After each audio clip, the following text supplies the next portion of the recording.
got that straight drop, man. Yo, Jack. That black truck out rolling, trying to catch me on that corner. My name is the Hood General, voice of the gutter when I speak the streets listen, and right now you're tuned in to hiphopvibe.com.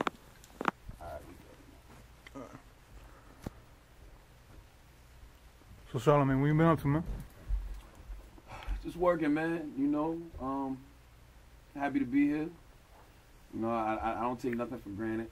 You know, I wake up every morning. I'm just happy just to be alive, man. You know what I'm saying? Like everything else is gravy. As long as I can wake up in the morning with a sound mind and I'm healthy and my family is good, then everything else is easy. You know? I know you're working on I think it's Guy Code, right? Yeah, Guy Code. We about to start shooting season 4 of Guy Code. You know, Guy Code has become a monster that, you know, I'm not even gonna say I didn't expect it, because anything that I involve myself with, I just expected it to do well. It's just a matter of how well it's gonna do. And I mean, I gotta salute my man Ryan Ling and my man Darren Byrne and my man Paul Ritchie. You know, they just built something that's become a franchise. You know, we got Guy Code. Like I said, we're gonna be on season 4. Girl Code season 1 is performing great on MTV. You know, we got another show called Guy Court. You know, Guy Court is kind of like the People's Court meets Guy Code. You know, we're gonna be trying actual Guy Code cases. I'm an attorney on it. You know, other cast members of Guy Code are attorneys. Andrew Schultz, Damon Lemon, Donnell Rollins is the judge. So it's just a dope show. And I mean, also Guy Code, man. If you notice, Guy Code is spawning off a lot of other shows, man. Like, you know, Andrew Schultz, he's hosting a show called I think it's called The Hookup. It's a dating show. You know, my man Lil Duval, he got his own show called Little Duval America. So, you know, they assembled a great cast of people, and as you can see, everybody's winning. Everybody's winning right now from that situation. I gotta ask you, man. Did you hear Mr. C's new mixtape, Get Dick or Get Out Trying? I definitely didn't hear that one. I would actually be interested in hearing that, just to hear what he has to say. I would love to hear how he would prosper off that situation. You know what? I honestly wish he would have did that. That was one of my from a radio standpoint. From a radio standpoint, I felt like that was what I was hoping he didn't do. From a moral, humane standpoint, I was hoping he did do that. And what I mean by that is, if he'd got on that radio and they had said, "Mr. C, are you gay?" and he would have said, "Yes, I'm gay," that would have done so much for the gay and lesbian community. You know, that would have helped move their culture forward and the way they're perceived, you know, here in our country. And from a radio standpoint, that would have reset the brand of Hot 97. Like, that would have been like, they'd have really, that's like rebooting the brand almost. Like, wow, the biggest, you know, well, perceived as the biggest hip-hop station in the country has the first openly gay DJ in the urban world in hip-hop. Oh, that would have killed. You know? But, you know, luckily from just a strictly radio standpoint, he didn't do that. But from a human standpoint, I wish he had. Yeah. We all know the situation of, you know, last summer they tried to jump you outside the radio station. Absolutely. Which I think, of course, like made you bigger, almost like your name. And if you ever saw like Flex or Mr. C or any of the guys who tried to jump you, if you remember those names, the faces, like, would you give them 5 minutes? Or yeah, I mean, when it comes to Flex and Mr. C, them, I don't have no. I wouldn't physically want to have an altercation with them. I don't want to physically have an altercation with nobody. But I mean, I don't know. That's a good question. I'm gonna tell you why that's a good question, because I believe in karma, and I believe that the way people treat you is their karma. The way you react to it is yours. And when it came to that situation, if you notice, you know, I had gave Flex Donkey of the Day last year, Mr. C Donkey of the Day last year, gave Flex Donkey of the Day again this year. From a radio standpoint, verbally, I was just destroying them. And Flex got on the radio and was just going in for months and months, and I wasn't saying nothing. I said what I said needed to say in Donkey of the Day after he did his little moonwalk with Nicki Minaj. So I put out a video called "What If Funkmaster Flex Told the Truth," and it was just a video showcasing everything Funk Flex has been in, all the drama he's been in, whether it was cursing, saying F Tupac, on stage, even though Tupac is passed, or the domestic violence altercations when he got into it with his wife, or Steph Lover, or when SNS, beat him up in the club. So I put that out on Friday. On Monday, when I came to the radio station, some guys were outside and they asked me for a drop. And I was like, come in the building, I gave them a drop. The next day, they did it again. I guess they were sizing me up Monday, so they jumped me on Tuesday. So to me, man, karma goes full circle. Like, Flex was putting things out. I got on him. Boom. Made him look crazy. He went in on me for a month, going in. Then I came out with the word from after Flex told the truth. Made him look crazy again. So then they came and got the drop. Boom. That's all karma. You know what I'm saying? I'm putting out karma, he's putting out karma. So it goes in a circle. It goes like this. So it's like for me to continue to keep that going by having one of my dudes get at the guys who did that to me, whatever. That's just keeping karma going. And it's like, yo, what? For what? It is what it was. It was a battle. They did what they had to do. They did what they felt like they had to do on their end of the battle. I did what I felt like I had to do. And that's that. I'm cool. I leave it where it is. Like I told somebody, I think I was talking to Sharon Kaufman. I was like, yo, I'd love to battle with them once a year. Why not? I think it's good for the game. If you could interview anybody dead or alive, somebody you haven't interviewed already, who would it be? Oh man, of course, all of the legends, Tupac, Biggie. I'd love to sit down with Whitney Houston, Michael Jackson, of course. Like, those are people. I'm a fan at the end of the day. Like, I'm a fan. Like, I'm just a guy who grew up on the dirt roads in Mounts Corner, South Carolina, who grew up watching the game and saying to myself, why are they being so politically correct? Why are they not asking the obvious questions? Like, they're not asking the things we want to know. Yeah. The things we talk about in the hood, the things we talk about in the barbershop. Like, I want to know. Like, I want to know the real stuff. Like, yo, R. Kelly, do you really have a fetish for little girls? Like, did you really believe people didn't think that was you on that tape? Like, because that's the way we talk in the barbershop. Yeah. So I want to ask those questions. That's how I always felt. So I like to have real conversations with people that I've been fans of for years. Then I can ask them. Like, I can ask Ghostface, who's my favorite MC of all time. I can ask him, hey, what did you mean when you said, strawberry kiwi, lemon, whatever. Like, I can ask them these things, That's so, like, I would love to sit down with the legends and just ask them things that we've always been wondering for years. What other careers are you considering to going in before radio? I wanted to work at UPS. I'm gonna go in the Army. Cause you gotta think, I was a badass in Mounts Corner, South Carolina. I was a troublemaker, so it was like I just felt like a lot of my options were limited.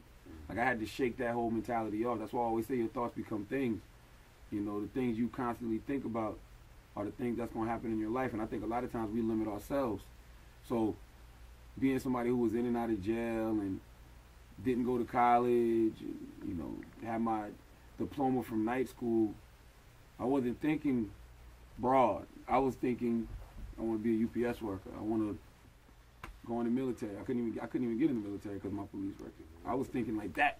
I wasn't thinking broad. Then I was like, I'm going to go to school. So I tried to go to a technical school for a semester, and I was going to major in psychology because I was like, I always like to talk to people. It's funny how God works, because I was like, I always like to talk to people. People like to talk to me. And, I like being an entrepreneur. I like being self-sufficient, so I can get my degree in psychology, open up a psychiatric clinic, and be a psychiatrist, sit around and talk to people all day. Like, that was my mindset. But then, I started, I would always write. My mother was an English teacher, so I'd be writing stuff. Then the writing turned to rapping. And I met somebody named Willie Will, who was a rapper. Willie Will ended up working at the radio station. So I asked him how he got into radio, and he was like, he went down there and got an internship. And I was like, I have to be in school. Now, mind you, this is 1998, Charlotte, South Carolina. He was like, nah, you don't got to be in school. So that was my first entry into radio. So once I got into radio, it just started to expand. Like, yo, I could really have a career doing this. You know what I mean? So my thoughts shifted and went from UPS and you know, doing telemarketing to wanting to be the biggest radio personality on the planet. If you could suck a fart at any female celebrity, who would it be? Oh, I got 5 of those. I have a list. It's Jennifer Lopez, who's vintage vagina. Mind you, vintage vagina is any woman that's 40 and up. They're vintage vagina because a lot of these chicks are aging like milk. So the ones that age like wine, we call them vintage vagina. So Jennifer Lopez, Serena Williams. A lot of people say she looks like a man, and not to me. You know, I think she looks like a woman with a very fat ass. Kelly Rowland, Stacey Dash, and Patti LaBelle. Good choice. That's my 5. That's a nice top 5 right there. Yep. What do you think about right now? What's going on with Kanye and Kim? Him cheating on her. I'm so off Kanye Kardashian, man. I'm not interested in Kanye Kardashian at all. I'm a huge fan of Kanye West. I think Kanye West is one of the greatest musical artists of our generation, period. Not even just rap, musical artists. But this Kanye Kardashian guy, not feeling him at all. You know, it's funny to me because Kanye Kardashian is running a marketing campaign about not having a marketing campaign, and people are falling for it. Like, he's on Saturday Night Live performing and doing performances at his listening parties with a big sign that says "Not for Sale." Meanwhile, he's selling an album that comes out June 18th. If you're really not for sale and it's really fuck these corporations and fuck these, you know, entities like Nike and Def Jam, put out the album for free. Give the music away. If it's fuck these corporations, why are you peddling me a new colorway of your sneaker? Like, don't be fake revolutionary for profit, man. That's corny to me. That's whack. Don't tell me you hate paparazzi when you're dating the biggest fame whore the game has probably ever seen. Like, that's whack to me. Like, nah, I'm not feeling Kanye Kardashian. I'm not even interested in buying his album. Like, it's so funny to me, man, watching people fall for this. But I can't knock him because life is all about the buying and selling of dreams. I'm looking for a dream to sell right now. So he's out there selling dreams and people are buying into it. More power to Yeezus. Even his reasoning for calling himself Yeezus is hilarious to me. Like, why do you call yourself Yeezus? Because Kanye West was my slave name. Yeezus is my God-given name. So you're going to take Christianity and Islam and just mix them together. The Christian part is calling yourself Yeezus off of Jesus, and then your reasoning for calling yourself Yeezus is Islamic. When actually you could just call yourself Kanye X with the explanation you gave. It's like, all right, man. Whatever. God bless the brother, man.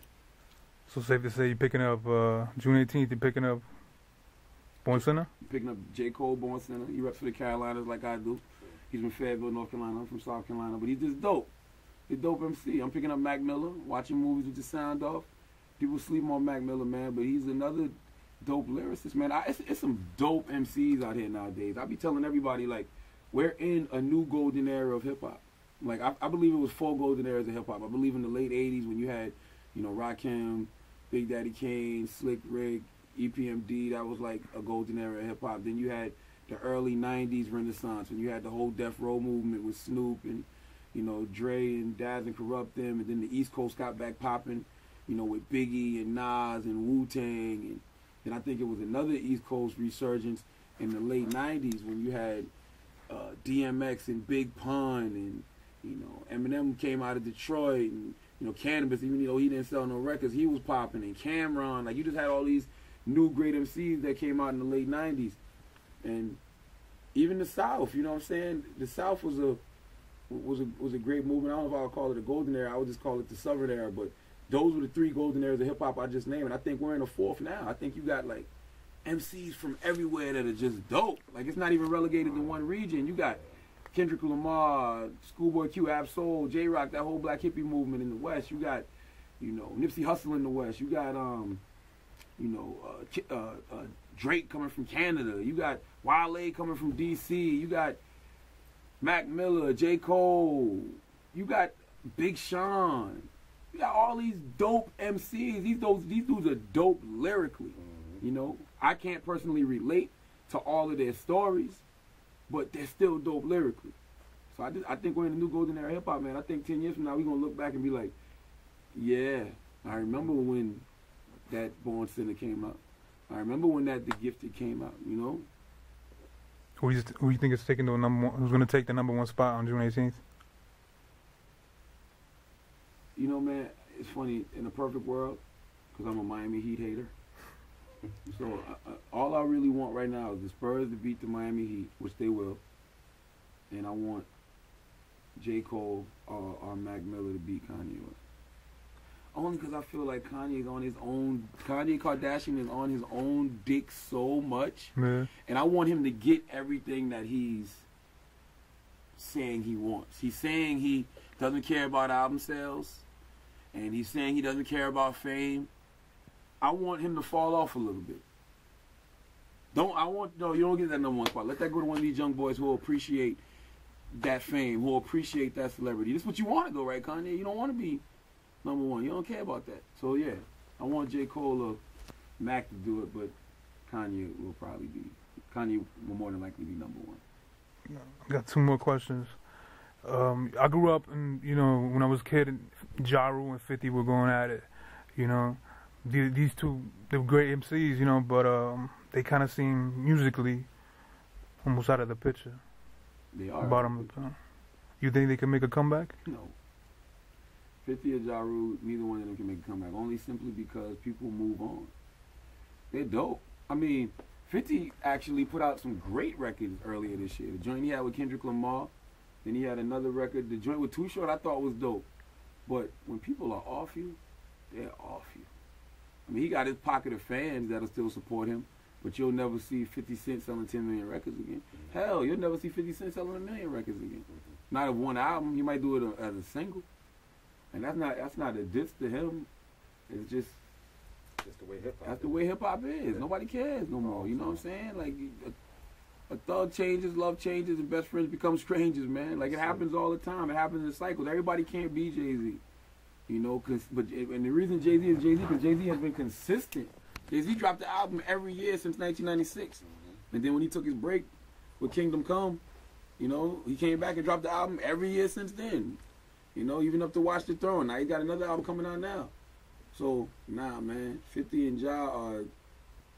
you'll never see Ja like he was. You'll never see 50 like he was.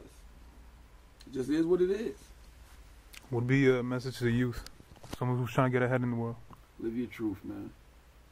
Live your truth. When you live your truth, nobody can use your truth against you, and the world opens up for an honest person. Like you get back what you put out. So if you're always consistently being honest, you'll get honest things that'll come back to you. And with honesty comes positivity. So when you give out positive energy, you get back positive energy. You get back positive things. So that's why I always tell people, man, let your foundation be a foundation of honesty, man. Just always live your truth. Yeah.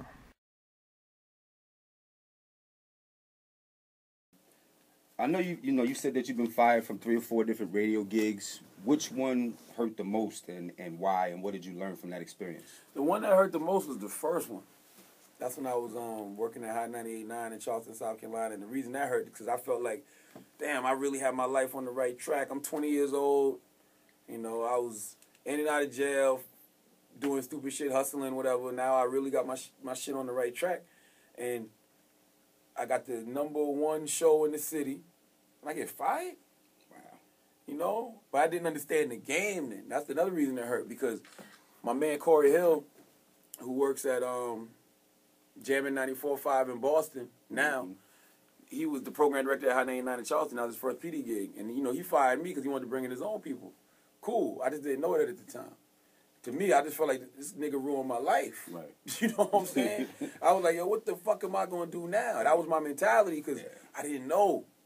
I didn't know what was next for me. I worked at Z93 Jams in Charleston, and then I worked at Hot 98.9 in Charleston. And at the time, I wasn't thinking about transcending my circumstances. I wasn't thinking about working outside of my hometown. My mind wasn't on that. And so that one just hurt the most because I really didn't know what I was going to do. And then there was this guy on the other radio station, this dude named DJ Cass, and me and him used to go back and forth on the radio, even though I used to work with him. But when I went over to Hot 99, we became rivals.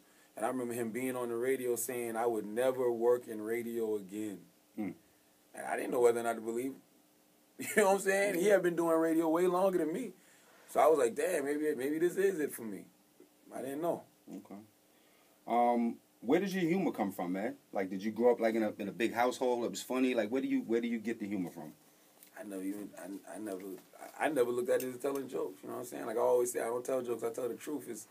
It's funny because I grew like my father was the person that always was making people laugh growing up, but he wasn't telling jokes. He was just being himself. Mm-hmm. He's just a very outspoken, blunt person. And I got two brothers, two younger brothers, an older sister and a younger sister, and like mad cousins. Like my father got two brothers. No, my father got two brothers, Uncle Pep, Uncle Harris, and three sisters.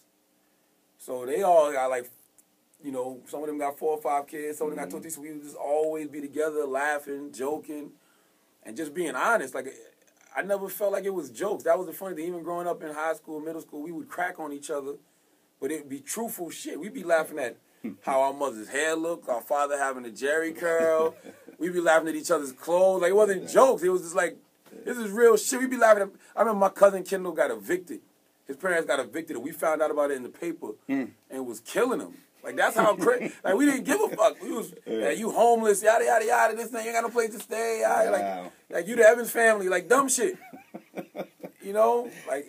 Like That's I never crazy. looked at it as jokes. It's funny to me now. I mean, I guess now because it's social networking, so now people are more aware of what people are saying about them. So now I be like, damn, Charlamagne's so funny and this and that. And I'll be like, huh? All right. You're doing a lot of stuff, like you said, with MTV. Have you been approached by anybody for some possible movie deals? Yeah, I'm in a movie. I got a small part in a movie called Ride Along with Ice Cube and Kevin Hart. Okay. It's produced by Will Packer. I think Tim Story's the director.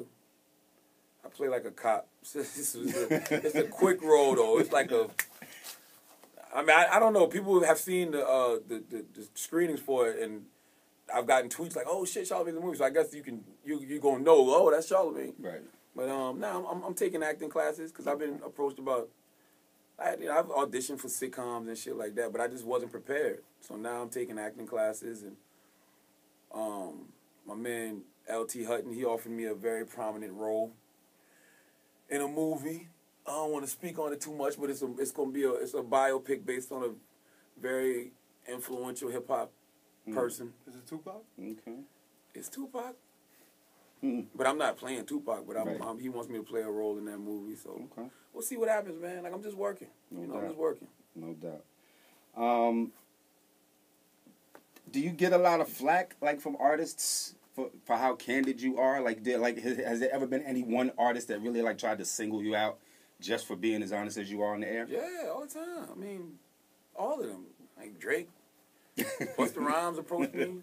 Right. You know what's funny? I don't get a lot of like people will come here now. Like they'll come to the Breakfast Club to do the interview and confront me. But in the street, you know what I mean? I've only had one person, and that was Busta Rhymes. Approach me about, some shit that I ain't even had nothing to do with. Saying I had his baby mom with Wendy. Baby mom was on the show. I was like, y'all wasn't even with Wendy then. I don't know nothing about that shit. Like, so.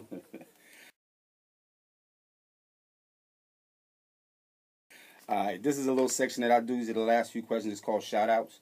It's just like a quick group of like 10 questions. I shoot them at you. Just throw me back the first thing that come to your mind. Gotcha. What's your favorite food? Chicken. Favorite drink, alcoholic or non-alcoholic? Remy V.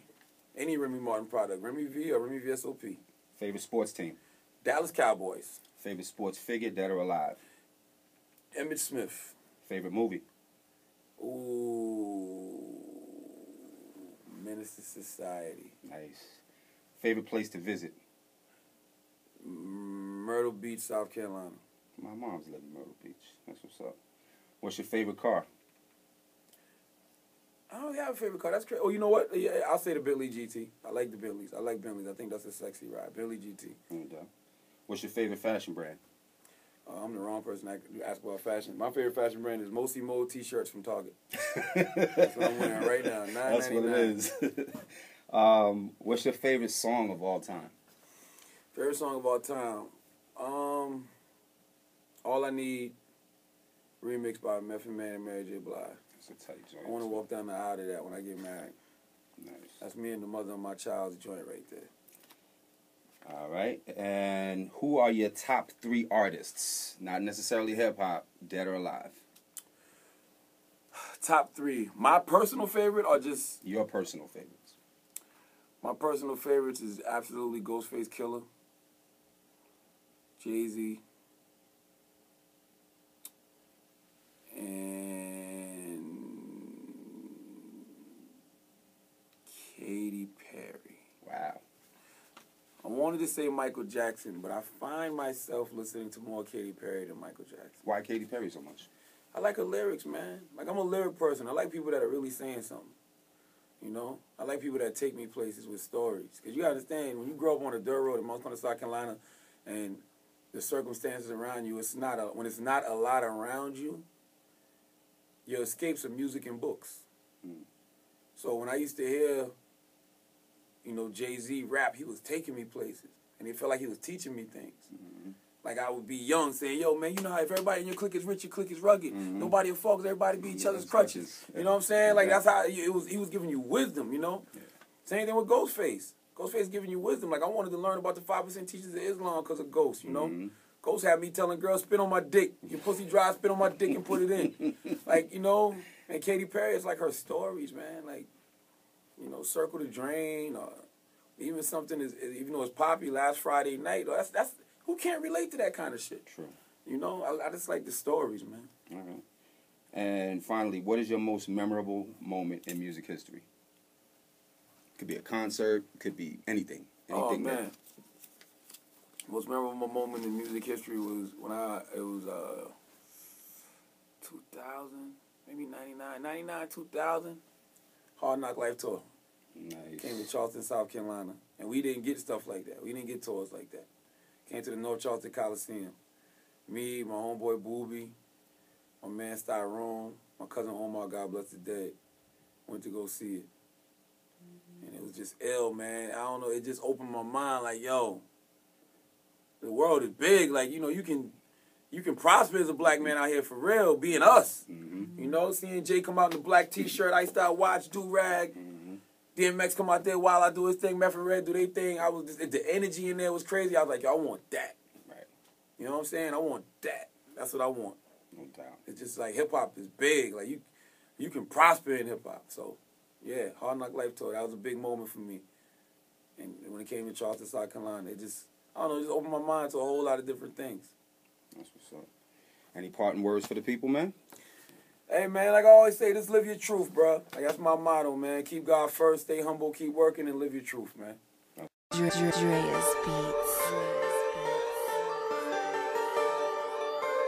Niggas got that straight drop, man. Yo, Jack. That black truck out rolling, trying to catch me on that corner. This whip game bring new fans, nigga. I don't use no